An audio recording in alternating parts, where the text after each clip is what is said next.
नमस्कार, मैं हूं विकास सुखीजा। आप देख रहे हैं अब तक टाइम। दोस्तों, आपको बता दें, अब तक टाइम्स का स्पेशल प्रोग्राम जो लगातार आपके लिए हम लेकर आ रहे हैं। आपको बता दें, चाय की चुस्की बात करेंगे, उसकी फेमस प्रोग्राम हो चुका है। दोस्तों, लोगों का हमें बेहद ही सहयोग मिल रहा है और लगातार हमारे साथ बात करने के लिए काफ़ी जानी मानी हस्तियां संपर्क कर रही हैं। आपको बता देता हूं, हमने भी इस कार्यक्रम को आपके लिए और ज़्यादा बेहतर बनाने के लिए हमने इस कार्यक्रम को हफ्ते में 2 दिन चूज़ कर लिए हैं और 2 दिन आपको ये कार्यक्रम दिखाया जाएगा। अर्थात 1 महीने में 8 प्रोग्राम हम आपको ये दिखाने जा रहे हैं। आपको बता देते हैं, पहला प्रोग्राम जिस तरह से हम बुधवार को दिखाएंगे, उसके बाद दूसरा प्रोग्राम हमारा रविवार को आएगा।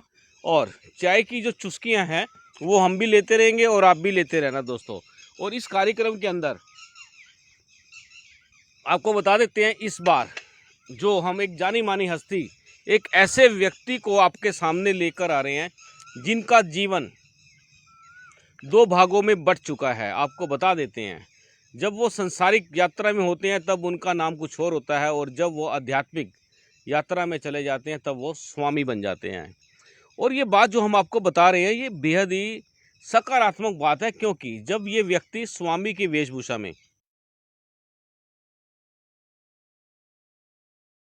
हमारे जैसे लोगों को, आप जैसे लोगों को बेहद ही अच्छी जानकारियाँ उपलब्ध करा देते हैं। आपको बता देते हैं, ये बेहद ही मास्टर माइंड के व्यक्ति हैं और इनसे मिलने के बाद आप कहेंगे यकीनन अब तक टाइम्स के स्पेशल प्रोग्राम ने चाय की चुस्की बात करेंगे उसकी में गजब ढा दिया है।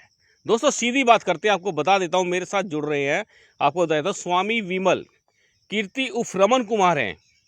बड़ी जानी मानी हस्ती है और हम आज इनके फार्म हाउस पर पहुँचे हैं, जहाँ पर बेहद ही गजब की यहाँ पर फार्मिंग होती है। हर तरह के फल फ्रूट्स के पेड़ मिल जाते हैं। सबसे पहले सीधी बात करते हैं, स्वामी विमल जी, आपका अब तक टाइम्स के स्पेशल प्रोग्राम चाय की चुस्की बात करेंगे उसकी में बहुत बहुत स्वागत है। धन्यवाद धन्यवाद सर। कैसा लग रहा है आपको आज?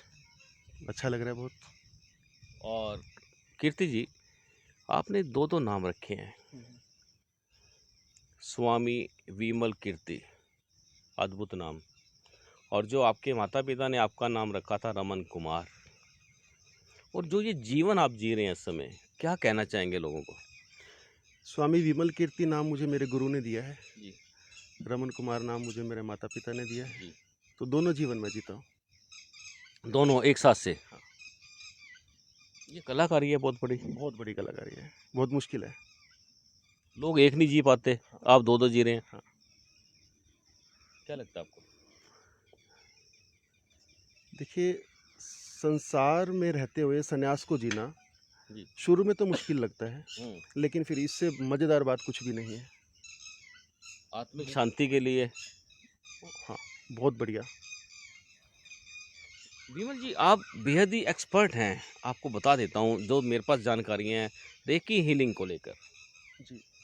और उसके अलावा और भी आपके पास काफ़ी सिद्धियाँ, जानकारियाँ, काफ़ी भंडार है आपके पास। और जिस तरह से हमने दोस्तों एक टाइटल दिया है कि हमारे शरीर के अंदर जिस तरह से कई बीमारियां, कई रोग उत्पन्न हो जाते हैं, उसको हमें डॉक्टर के पास जाने की बजाय, किसी वैद्य के पास जाने की बजाय, किसी हकीम के पास जाने की बजाय हम अपने शरीर से ठीक कर सकते हैं। आइए जानते हैं सीधा, ये कैसे संभव हो सकता है? देखिए, परमात्मा ने जब हमें पैदा किया तो बहुत सारी शक्तियाँ दे के पैदा किया था। जी। फिर हमारी सोसाइटी है, परिवार है, दुनिया भर के प्रेशर है, उन सब प्रेशर में वो शक्तियाँ गायब हो गई हमारी, या उनमें ऑब्स्टेकल आ गए, पत्थर लग गए, उनके धारा में पत्थर लग गए। तो यदि हम किसी भी तरह से वो पत्थर हटा दें, उस धारा को बहने दें, तो हीलिंग तो हो ही रही है। फिर शरीर की अपने अंदर की ऐसी शक्ति होती है जो हीलिंग खुद ब खुद करती है, कुछ करने की ज़रूरत नहीं होती। जैसे चोट भी लग जाती है ना किसी को, तो डॉक्टर क्या करता है, कोई कीटाणु ना जाए अंदर, इसलिए बैंडेज वगैरह बांध देता है। हीलिंग तो खुद ही होती है। या फिर माँ बाप तेल सरसों का लगा के हाँ, हल्दी डाल देते वो हैं। उसका कारण ये है कि बाहर का कोई कीटाणु प्रवेश ना करे। जी। ठीक तो शरीर खुद ही खुद को करता है। तो प्रकृति ने हर मनुष्य के शरीर में, ऐसा कोई मनुष्य नहीं है, हर मनुष्य के शरीर में ऐसी शक्तियाँ दी हैं कि जिससे वह व्यक्ति खुद ही खुद की हीलिंग कर सकता है। ज़रूरत है बस उसको जानने की, समझने की और फिर इसको प्रयोग में लाने की। तो विमल जी, जो ये हीलिंग है, हीलिंग का अर्थ क्या है? क्या हम इसको किस तरह से बिल्कुल शुद्ध करके समझा सकते हैं? हीलिंग का अर्थ होता है कि जो डिवाइन एनर्जीज़ है, वो प्रतिपल काम कर रही है और वो प्रतिपल हमारी देख-रेख करती है। जी। हमारी माता-पिता से भी ज़्यादा हमारी सुरक्षा करती है और हर समय वो हमें घेरे रहती है। इसको हम साइंटिफिकली प्रूव भी कर सकते हैं। तो अब वो जो शक्ति काम करती है, वो जो चेतना हमें चारों तरफ घेरी रहती है, ऊर्जा कह लो, कुछ भी कह लो उसको, यूनिवर्सल एनर्जी कह लो, वो उस यूनिवर्सिकल एनर्जी का प्रतिपल काम करना, वो हीलिंग है, प्रतिपल। हम उसको रोक देते हैं बस। हम उसको रोके ना, बस हमें इतना ही करना है और कुछ भी नहीं करना। इसमें सीखने जैसा भी कुछ नहीं है असल में। जब हम बोलते हैं कि हम सिखाएँगे, हम सीखते हैं, तो हम उसमें केवल इतना ही काम करते हैं कि ऑब्स्टेकल हटा दें। उनको बता दें कि भाई ये ऑब्स्टेकल हैं, ये रुकावटें हैं और इस तरीके से इनको हटाया जा सकता है। जैसे ही रुकावटें हटती हैं, काम शुरू हो जाता है। छोटा बच्चा होता है, अब छोटे बच्चे को ना तो धन का लालच है, ना कोई पद का लालच है और ना उसकी अभी शादी होनी है, तो कोई समस्या ही नहीं है उसको। तो उसको उसकी हीलिंग हो रही होती है अपने आप ही, वो कितना जीवंत होता है। ऐसा क्या हुआ कि बंदा बड़ा हुआ, उसकी जीवंतता खो गई? कुछ तो हुआ ना, ऑब्स्टेकल आ गए, लोभ आ गया, भय आ गया, बहुत सारी महत्वाकांक्षाएँ आ गई। तो हमें क्या करना है, रुकावटें हटानी है और नई रुकावटें ना बने, इसका प्रयास करना है। तो स्वामी जी, इस चीज़ को हम लोग तो रोक नहीं सकते, क्योंकि ये प्राकृतिक है। और जो भी इंसान, बच्चा जो पैदा होता है, धीरे धीरे बड़ा होता है, जैसे जैसे बड़ा होता है उसकी लाइबिलिटीज़ बढ़ती चली जाती है और फिर वो रुकावट का काम करती हैं। ये बात थोड़ा सा दर्शक समझना चाहते हैं इसको। देखिए, हमारी जो डिज़ाइनिंग है शरीर की, मन की, वो वैसी नहीं है जैसा जीवन हम आज जी रहे हैं। ये तो हम अप्राकृतिक जीवन जी रहे हैं। मैं अभी पीछे एमपी गया, वहाँ एक आदिवासी इलाका था। को लोभ है, कोई भय भी नहीं है, इसलिए बीमारियाँ भी नहीं हैं। हम अभी आज के युग में जो जीवन जी रहे हैं, वो जीवन वैसा जीवन नहीं है जो हमारी डिज़ाइनिंग है। हमारे मन की ऐसी डिज़ाइनिंग नहीं है कि इतना सारा काम हमें करना पड़े। हमारे आँखों की ऐसी डिज़ाइनिंग नहीं है कि इतने-इतने घंटे हमें कंप्यूटर पे बैठना पड़े या मोबाइल पे बैठना पड़े। हमारे पेट की इतनी ऐसी डिज़ाइनिंग नहीं है कि हमें फ़ास्ट फूड खाना पड़े। हमारी डिज़ाइनिंग शरीर की और मन की कुछ और है। जीवन हम कुछ और जी रहे हैं। बने हम किसी और चीज़ के लिए। ये बात है। बने किसी और चीज़ के लिए, चल कुछ और रहा है, हाँ। तो चला तो हम खुद ही रहे हैं। वो हमारी महत्वाकांक्षा, हमारी जो सोसाइटी की डिज़ाइनिंग है, वो वैसी बन गई है ना। अब देखो, वही जैसे आपने कहा, गाड़ी पेट्रोल की हो, उसमें मिट्टी का तेल भरवा दो, वो बात है। तो गाड़ी कैसी चलेगी? तो विमल जी, आपको क्या लगता है कि जो ये डिजाइनिंग हो रही है, इसको आप किस आध्यात्मिक ज्ञान के साथ रोक सकते हैं? लोगों को किस तरह से समझा सकते हैं कि ताकि उनके शरीर के अंदर किसी भी तरह का रोग उत्पन्न ही ना हो? शरीर के अंदर जहाँ तक रोग उत्पन्न होने की बात है, सबसे पहले तो हमें अपना आहार और विहार, वो सुधारना चाहिए। हमारा आहार बिगड़ गया है। हमारा आहार मनुष्य का आहार रहा ही नहीं। हमारा विहार, विहार यानी जीवन की चर्या, जैसा हम जीवन जीते हैं। अब जैसे डायबिटीज़ है, ये बीमारी थोड़ी ना है, ये तो आहार और विहार की समस्या है। ब्लड प्रेशर, थायराइड, ये आहार के कारण और विहार के कारण पैदा हुई समस्याएं हैं, ये बीमारियां नहीं हैं। आप आहार सुधार लो, विहार सुधार लो, बीमारियां गायब। तो इसीलिए इन बीमारियों का मेडिकल साइंस में कोई ट्रीटमेंट नहीं है। आप दवाई लेते रहो, काम चलता रहेगा आपका, किसी तरह से गुजारा चल जाएगा, लेकिन ठीक नहीं हो पाओगे। ये बीमारियां ये समस्याएं आहार और विहार के कारण पैदा हुई हैं। तो हमें आहार सुधारना है और विहार सुधारना है। विहार में अभी वो जैसे मैंने पहले कहा, जो अभी हम जीवन जी रहे हैं वो हमारा जीवन नहीं है जिस प्रकार से हमारी डिज़ाइनिंग हुई है। हमारी डिज़ाइनिंग ऐसा जीवन जीने के लिए तो कम से कम नहीं हुई थी कि इतनी टेंशन, इतनी समस्याएं, रोज़ नई समस्याएं, लोगों को नींद नहीं आती, रात को तड़फते रहते हैं। और बस आपको पता ही है सोसाइटी में क्या हाल हो रखा है। तो विमल जी, आपका जीवन दो तरह से जीवन है, एक रमन जी वाला और एक स्वामी वाला आध्यात्मिक। लेकिन मुझे लगता है कि जो आध्यात्मिक जीवन है, आपने जो संन्यास लिया है और दूसरा जीवन जीने का प्रण लिया है, तो उससे समाज को आप किस तरह के लाभ पहुंचा सकते हैं? भी आपसे लोगों को जीवन शैली जीने की क्या क्या कलाएं होनी चाहिए? देखिए, एक तो समाज को जो हम लाभ पहुंचा सकते हैं, हम बिल्कुल प्राकृतिक जीवन जीते हैं यहाँ पे। आप देखेंगे कि इस फार्म पे भी हमने करीब करीब 150 तरह की फसलें अभी हैं और पूर्णतः प्राकृतिक। एक 1 एकड़ का मॉडल तो हमने ऐसे बनाया है कि जिसमें कोई जैविक खाद भी यूज नहीं होती, केमिकल की तो बात ही दूर। और बिल्कुल जंगली खेती होती है यहाँ पे। तो जंगली फलों में, जंगली सब्जियों में एक अलग तरह की ऊर्जा होती है। ऊर्जा का एक पॉजिटिव आवेश होता है। वो खाकर, वो सब्जियां यूज जब हम करते हैं तो प्राण शक्ति हमारी बढ़ती है। देखिए, हम जो जीवित है ना, वो प्राण शक्ति की वजह से जीवित है। प्राण शक्ति जितनी ज़्यादा होगी, हम उतने अधिक जीवित होंगे। आज जो मार्केट में केमिकल वाले, हार्मोन्स वाले ये फल बिक रहे हैं, उनमें प्राण शक्ति नहीं है। वो देखने में सुंदर, चमकदार, बड़े लंबे वो होगा, पर प्राण शक्ति नहीं है। एक तो हमने अपना आहार सुधारा है।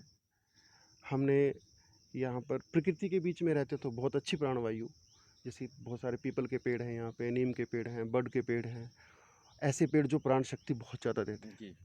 तो हमारी अभी योजना है, यहाँ इको हाउस हम लोग बनाएंगे। Eco house? हाँ जी, कुछ बनाए भी हैं। अभी एक उधर हट है, वो बिल्कुल नेचुरल है। इधर ये रूम भी, वो हॉल है जो, ये भी बिल्कुल नेचुरल है। इसमें हमारा प्रयास है कि केमिकल का कम से कम उपयोग हो बनाते समय। दूसरी बात जो है कि जो हम लोगों को एक सकारात्मक संदेश दे सकते हैं, वो है मेडिटेशन का। मेडिटेशन जो है हमारे जीवन की समस्याओं से मुक्ति दिलाने में हमारी सहायता करता है। और मेडिटेशन का मतलब है कि स्वयं से थोड़ी सी मुलाकात, खुद से मुलाकात, स्वयं के साथ चाय की चुस्की। क्या बात है दोस्तों। मेडिटेशन का जो फार्मूला है आपको बता देते हैं, एक नया टाइटल और आ गया। मेडिटेशन जिस समय करते हैं उसका जो नाम है वो आपको बता देते हैं। नाम ये दिया जा रहा है कि खुद के साथ चाय की चुस्की लेना। मतलब आप सोच सकते हैं कि ध्यान केंद्रित करना कह सकते हैं इसको, केंद्रित नहीं कहेंगे, और ध्यान में चले जाना। ध्यान को कभी केंद्रित नहीं करना चाहिए। अच्छा, ये गलत शब्द है, चारों जी। तरफ जो फैला हुआ, ध्यान केंद्रित करना है। अच्छा, ध्यान केंद्रित करना ये भाषा की मजबूरी है, ये कहना, और शब्द नहीं है हमारे पास। शुरू में कह लो कि केंद्रित करना है। कोई तीसरी आंख पे केंद्रित करता है, कोई नाभि चक्र पे केंद्रित करता है, कोई कहीं करता है। लेकिन अंततः सारा केंद्रीकरण छोड़ देना पड़ता है। केंद्रित करना यानी कि टॉर्च की रोशनी, किसी एक बिंदु पर हम टॉर्च की रोशनी फेंक रहे हैं। ध्यान से पैदा होती है अवेयरनेस। अवेयरनेस यानी बल्ब की, ट्यूबलाइट की रोशनी, पूरी चारों तरफ रोशनी है उसमें, केवल एक पॉइंट पर रोशनी नहीं है। तो हमें चारों तरफ रोशनी चाहिए। तो ध्यान, देखो, ध्यान किया भी नहीं जा सकता, सच तो बात यही है। ध्यान कोई कर ही नहीं सकता। अब जैसे कोई कहे कि प्रेम करना है, प्रेम कोई कर ही नहीं सकता, वो तो होता है। ध्यान कोई कर ही नहीं सकता, ध्यान में हुआ जा सकता है। मतलब ध्यान में हम लोग जा सकते हैं, लेकिन ध्यान कर नहीं सकते। लेकिन गाड़ी जब हम चलाते हैं तो बड़े ध्यान से चलानी पड़ती है। वो यहाँ पर ध्यान का संबंध कुछ और है। और ये जो ध्यान का शब्द है कि ध्यान से हम गाड़ी चला रहे हैं, वो जागरूकता से गाड़ी चला रहे हैं वो अलग बात है। आपको लगता है गाड़ी हम भय से चला रहे हैं, डर के मारे गाड़ी चला रही है, कहीं एक्सीडेंट ना हो जाए, कोई आ जाए गाड़ी के नीचे ना आ जाए, कोई साइड में टक्कर ना मार जाए। इसी तरह से दोस्तों जो ये बात मैं आपको कह रहा हूँ, जीवन के अंदर भी इस चीज़ का बड़ा महत्व है कि जीवन को जीने के लिए ध्यान में जाना बड़ा ज़रूरी है। हाँ, देखो जैसे मान के चलिए हमें यहाँ से करनाल पे जाना है ना, बहुत तरह की गाड़ी आएंगी, ट्रक आएंगे, भैंस भी आएगी, गाय भी आएगी, साइकिल भी आएगा, तो हमें गाड़ी को ऐसे जिग जैग करके अपना कलाकारी से वहाँ तक पहुँचना है। जी। ऐसे ही हमारी जीवन की यात्रा है, बड़ी कलाकारी चाहिए। अभी बैठे अभी कोई मुसीबत आ जाएगी, उस मुसीबत से खूबसूरती से निकलना है बिना अपनी मानसिक शांति खोए, ये कलाकारी है। हम तो जरा सा कुछ हो जाए तो उसी में फिर डामाडोल हो जाते हैं। तो डामाडोल नहीं होना है। मोबाइल है हाथ में, मतलब गिर गया, मोबाइल गिरा नीचे, हम भी गिर गए, होता है ना, होता है। झटका लगा, हो ये हो गया, तो वो सब चीज़ें नहीं। गाड़ी पे थोड़ी स्क्रैच लग गई, ऐसा लगता है हमारे अंदर स्क्रैच लग गई, वो नहीं होनी चाहिए। तो ये हमें याद रखना चाहिए, जिसका आदि नहीं है और जिसका अंत नहीं है उसका मध्य भी नहीं होता। यानी कि मोबाइल का आदि नहीं था, कभी था कि नहीं था, और कभी होगा कि नहीं होगा। जिसका प्रारंभ नहीं है और जिसका अंत नहीं है वो मध्य में तो भाषित हो रही है, चीज़ है नहीं, तो उसके लिए इतना मरने मिटने की जरूरत नहीं है। आपको कैसा लग रहा है चाय की चुस्की पे बात कर रहे हो आप? हाँ, बढ़िया लग रहा है, बहुत मज़ा आ रहा है? चाय की चुस्की का मज़ा आ रहा है या बातों का मज़ा आ रहा है? अपना मजा आ रहा है, और मेरे अपने मजे में चाय की चुस्की जो है वो मेरे मजे को और बढ़ावा दे रही है। मजा तो व्यक्ति का अपना होता है, अपने भीतर के होने का एहसास का मजा होता है। हम हैं और हम खुद को जान भी रहे हैं कि हम हैं, उसका मजा है असली तो। हमने स्वामी जी एक बात लिखी है अभी 3 दिन पहले, मैं अपने दोस्तों के साथ था और चर्चा के अंदर बात निकल के आई थी कि हमारे एक मित्र ने बोला, कहते हैं मजे लो जिंदगी के और भाग भाग के लो। कहते हैं मजे लो, जम के लो और भाग भाग के लो। तो जीवन की शैली को इस तरह से बनाने के लिए तो क्या प्रयास करने चाहिए, आपको क्या लगता है? देखिए, मजे की अपनी अपनी परिभाषा है सबकी। जी। किसी को दारू पीने में मजा आता है ना, किसी को और तरह के उल्टे पुल्टे काम करने में मजा आता है। देखो, मजा ऐसा होना चाहिए जो स्थायी हो, जी। जो अभी है, कल भी है, परसों भी है, और है बस। आप पर मुकदमा हो जाए तब भी मजा है, बिजनेस में लॉस हो जाए तब भी मजा है, और परिवार का कोई सदस्य चला जाए तब भी मजा है, तब भी आप आंदोलित ना हो सको, मजा तो होता है। और ऐसा भी क्या मजा जो अभी है और थोड़ी देर बाद कोई हमारा बटन दबा दे और छीन के ले जाए, वो काहे का मजा भाई। बुरी आदतों का मजा तो माड़ा ही है। हाँ, तो मजा तो केवल एक ही चीज का है, वो है अपने होने का एहसास। हम हैं, देखो क्या बात है। देखो एक बात समझो, जी। 3 चीज होती है। अब मैं आपसे थोड़ा सवाल पूछूं? बिल्कुल पूछो। मुझसे सवाल पूछ रहे हैं स्वामी जी। संतों महात्माओं की बातों का जवाब देना बड़ा कठिन होता है, फिर भी ये प्रयास करूंगा। ये शर्ट है ना, जी। ये किसकी शर्ट है? आपकी? नहीं, मेरी नहीं है। हाँ, कपड़े से बनी है, जी। पर है तो आपकी। ये तो कहेंगे ना भाई मेरी शर्ट है। हाँ, मैंने डाल रखी है मेरी। ये जी, ये बाजू बॉडी किसकी भी है? मेरी है। आपकी है ना। तो एक नियम है, जिसे हम मेरा कह सके वो हम नहीं है, ये नियम है। जी। भाई ये है, ये आपका है ना, ये आप तो नहीं हो। ये शरीर आपका है, ये शरीर आप नहीं हो। हम कहते हैं कि हमारे मन में विचार आए, मेरे मन में विचार आए, मेरे विचार मेरे मन में, तो मन भी मैं नहीं हूँ। विमल जी यदि बात करें ये जो इंद्रियां होती हैं, वो बात अधूरी जी रह जी जाएगी। मैं पूरी कर रहा हूँ, पहले अच्छा। आपकी बात बीच में सवाल आ गया था। हाँ। चलिए आप पूरी करिए आप बात। देखिए, मैं ये कहना चाह रहा हूँ, शरीर भी हम नहीं है, मन भी हम नहीं है, जिसे हम कह सके कि मेरा मन, वो मैं नहीं हूँ। जिसे हम कह सके कि मेरा विचार, वो भी मैं नहीं हूँ। जिसे हम कह सके मेरा शरीर, वो जी। भी मैं नहीं हूँ। जी। इसका मतलब मैं कुछ और हूँ। वो जो मैं हूँ, उसकी प्रतीति, उसका एहसास, उसका स्मरण जब होता है, मजा वहां से आता है। लेकिन खुद को खोज पाना, बहुत आसान है, मैं कहता हूँ बहुत कठिन है। बहुत आसान है। वो ये कैसे, ये बात जी ये बहकाया बताइए। गया भाई हमारे को। जी। मैंने अपनी 25 साल की, 25 क्या ज़्यादा ही हो गए, 30 साल कह लो, 30 साल की आध्यात्मिक यात्रा में ये बहुत सारे पंगे करे हैं, बहुत सारी मुसीबतें भी मोल जी। ली हैं, बहुत सारे भटकाव भी हुए हैं, हम्म। बहुत सारी कठिन साधनाएं भी करी हैं, जी। पर निचोड़ ये है कि सब सरल है, बहुत सरल है। परमात्मा की कोई ऐसी व्यवस्था नहीं है कि आध्यात्मिक यात्रा कठिन है, ऐसी कोई व्यवस्था नहीं है, बहुत सरल है।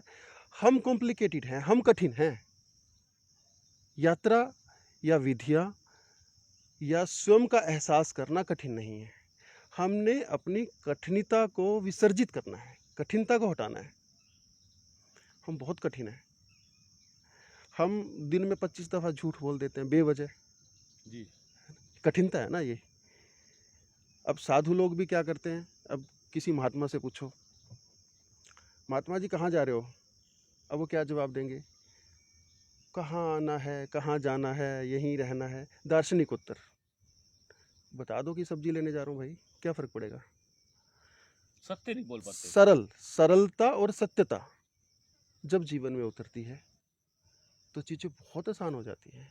खुद का एहसास करना बहुत आसान है। पहले तो मैं बोलता था कि भाई 21 दिन में हो जाएगा, फिर मुझे लगा और आसान है, मैं कहा 7 दिन में हो जाएगा, फिर मुझे लगा और भी आसान है, 3 दिन में हो जाएगा, फिर मुझे लगा और भी आसान है, 24 घंटे में हो जाएगा। कोई व्यक्ति करना चाहे 24 घंटे में अपने होने का एहसास होने लगेगा। हम हैं और ऐसी प्रतीति होने लगेगी कि हाँ हम हैं। भाई देखो, हम सारी दुनिया को जानते हैं, पेड़ को, पौधों को, बिजनेस को, राजनीति को, पता नहीं सारी दुनिया को चांद तारों को, चंद्रमा को और मार्स को। हम खुद को तो नहीं जानते ना, और खुद को नहीं जाना तो क्या जाना। खुद के होने का एहसास नहीं किया तो क्या किया? कुछ भी नहीं किया, फिर ऐसे ही आए और ऐसे ही चले गए। फिर तो खुद के होने का एहसास बड़ा जरूरी है। आपने खुद को क्या पाया? नथिंग, शून्य। शून्य। अंदर कुछ नहीं है, शून्यता है, और शून्यता में भरा हुआ है। अब ये बात ना इतनी कॉम्प्लिकेटेड सी है उलझी सी है। जो खाली होगा वो भरेगा, जी। ये उल्टी बात है। हाँ हाँ। भरने के लिए खाली होना जरूरी है। भीतर कुछ नहीं है, आंख बंद करोगे खाली है सब। लेकिन क्योंकि हम खाली हैं और हमारा स्वभाव खाली होना है, और वो आनंद से भरपूर है, वो खालीपन में अभी तक हमारी जो धारणा है ना, जैसे मान लो कमरे में अंधेरा कर दो, खाली कर दो, ऐसा लगता है कि काटने को आएगा। पर हमारे अंदर का जो खालीपन है वो इतना भरा हुआ है, इतना जबरदस्त है कि उससे बढ़िया कुछ नहीं है। उससे बढ़िया कुछ नहीं है। उससे बढ़िया कुछ है ही नहीं। उससे ज्यादा नशा किसी चीज में नहीं है। विमल जी, कोई आदमी भर जाता है तो इतना गुबार बाहर निकाल देता है, वो क्या चीज है? वो क्या है? वो तो मानसिक रोग होता है अच्छा। भाई। क्रोध से भरे हैं हम। हाँ हाँ। देखो, हमारी प्रॉपर्टी है सब, काम, क्रोध, लोभ, मोह, हाँ मद, हाँ। मत्सर, ये सारी हमारी प्रॉपर्टी है। कोई आया, हमारा बटन दबा के चले गया, क्रोध वाला, वो हमारा क्रोध बाहर आ गया। जी। कोई बटन आया, दबाया किसी ने, हमारा काम बाहर आ गया, हमारी ईर्ष्या बाहर आ गई, हमारी उत्तेजना बाहर आ गई। और ये तो है मन के अंदर हमने जो प्रॉपर्टी अपनी छिपा रखी है, वो बाहर निकलना चाहती है प्रतिपल प्रतिपल। ऐसा नियम है उसका, ऐसा स्वभाव है उसका। क्योंकि हमारी जो चेतना है किसी भी तरह के विकार को भीतर नहीं रखना चाहती, ऐसी चेतना का स्वभाव है। तो अब प्रकृति ऐसा आयोजन करती है कि क्रोध जब बहुत ज़्यादा हो जाता है तो प्रकृति ऐसा आयोजन करती है कि कोई बंदा आएगा, बटन दबाएगा, फिर वो भड़क पड़ेगा उस पर। देखने में तो ऐसा लगेगा कि बुरी घटना हो रही है, कि वो बंदा गुस्सा करे, बहुत अच्छी घटना हो रही है। गुस्सा ना निकाले बंदा, पागल खानों की संख्या बहुत बढ़ जाएगी हमारी। जो भी हमारे अंदर नकारात्मक ऊर्जाएं भरी हुई हैं उनको निकालना बेहद जरूरी है। और आप देख रहे हैं ना चारों तरफ, आप अमेरिका में देखो, कितने लोग ट्रैंक्विलाइजर्स लेके सो रहे हैं। छोड़ो अमेरिका की बात, भारत में देखो कितने लोग अब क्लोनाजीपैम और फलानी पैम पे, कितने लोग अब नींद की दवाइयाँ, टेंशन की दवाइयाँ, एंग्जाइटी की दवाइयाँ, डिप्रेशन की दवाइयाँ लेके सो रहे हैं। आप पत्रकार हैं, आप एक सर्वे करिएगा कभी कि मानसिक रोगों की बीमारियों की दवाइयाँ कितनी बड़ी हैं। हब बनता जा रहा है, मेडिकल बनता हब। जा रहा है, और इनका कोई इलाज नहीं होता। अब मेरे अंदर कोई दुख छिपा है, मान लो, दवाइयाँ के क्या कर लेंगी उसमें? बिल्कुल ठीक बात है। मान लीजिए मेरे किसी प्रियजन की मृत्यु हुई और मुझे बहुत दुख है उसका, बहुत दुख है, बहुत दुख है। मैं मर रहा हूँ अंदर से। दवाई क्या कर सुला देगी आपको? आपको तो वो तो बेहोश कर रही है ना, वो कोई उपचार थोड़े ना हुआ। उपचार वो होता है कि वो दुख को हम किसी तरीके से बाहर निकाल के रख सकें। ये रहा, चला गया भाई, छुट्टी है। विमल जी, आपकी बातें बिल्कुल सकारात्मक है और यही चीज़ें हमें चाहिए थी। मैं टॉपिक चेंज कर रहा हूँ दोस्तों। टॉपिक अब मैं आपको और बेहद ही आध्यात्मिक गहराई में ले जाने का प्रयास करूँगा, ताकि जो ये हमारा कार्यक्रम है पूरी तरह से सफल रहे, आपको इसका लाभ मिले, यही हमारा उद्देश्य है। विमल जी, आपसे मेरी चर्चा हो रही थी अभी कुछ देर पहले कि एक गुरु है और एक चेला है, माता पिता हैं, उनका बच्चा है। जो एक बात आपने मुझे बताया कि कोई भी किस तरह से एनर्जी का विस्तार होता है, कैसे एनर्जी शरीर में आती है आशीर्वाद के रूप में। हाँ, ये टॉपिक मुझे बहुत आपका अच्छा लगा। मैं चाहता हूँ इसको एक बार अच्छे से विस्तार से कम शब्दों में जल्दी से मेरे दर्शकों को समझा दें। देखिए हम जीवित हैं ना, वो है प्राण शक्ति की वजह से जीवित। और ये जो हिस्सा होता है हमारा, ये प्राण शक्ति का एंटीना है। यहाँ से प्राण शक्ति भीतर एंटर करती है। और ये जो हाथ है हमारे और पैरों की उंगलियाँ, हाथ की उंगलियाँ और पैरों, यहाँ ये एग्जिट पॉइंट है। तो ऊर्जा प्रतिपल प्रवाहित होती है, आ रही है और जा रही है। जितना इसका अधिक प्रवाह होगा उतने हम अधिक जीवित होंगे, जितना कम प्रवाह होगा उतना हम कम जीवित होंगे।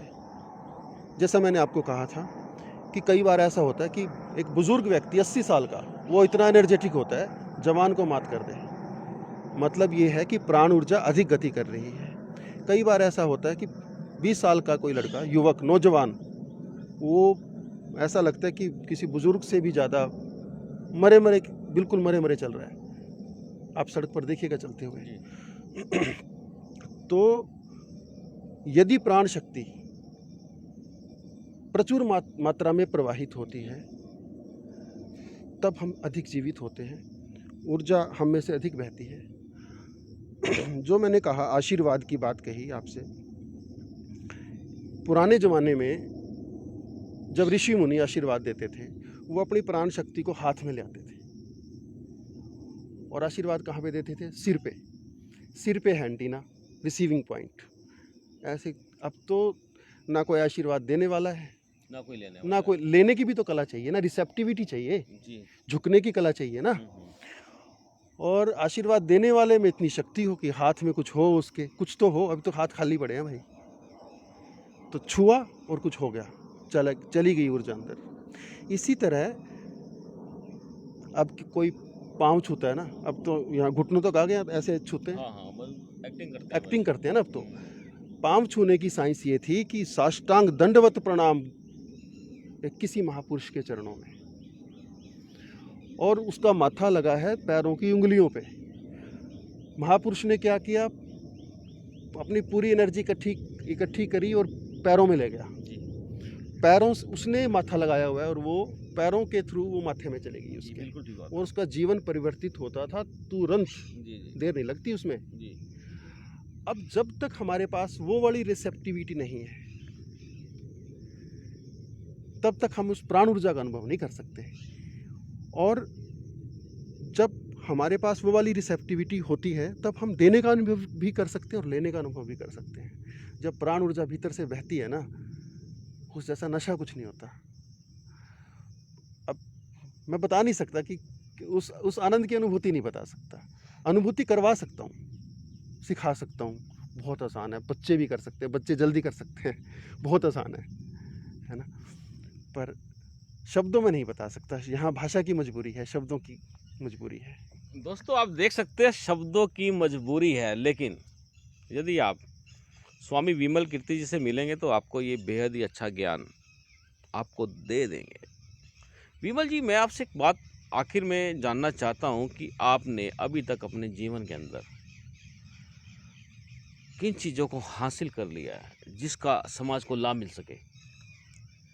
देखिए, एक ही चीज़ है जो हासिल करने लायक है। ये जैसे मैंने जंगल बनाया हुआ है यहाँ पे, ये तो और भी बहुत सारे लोगों ने बनाया हुआ है। प्रकृति है, बहुत अच्छी बात है, लोग आते हैं, प्रकृति में रहते हैं, देश से विदेश से सारी जगह से लोग आते हैं। हासिल करने की जो बात है वो एक ही है, अपने होने का एहसास। हम हैं, और ऐसा हम जान भी पा रहे हैं कि हम हैं। हम अपने को जान पा रहे हैं, हम अपने को अनुभव कर पा रहे हैं।